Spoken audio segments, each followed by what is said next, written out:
trọn đời đôi ta. Mong ngày em mặc áo hoa, thuyền hoa sang rước cô dâu về nhà.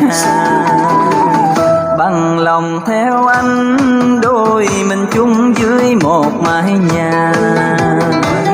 Bằng lòng đi em còn chờ đợi chi đây?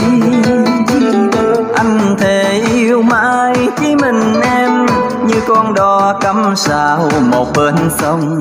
Dù trời mưa giông, dù cho bão tố vẫn không xa rời.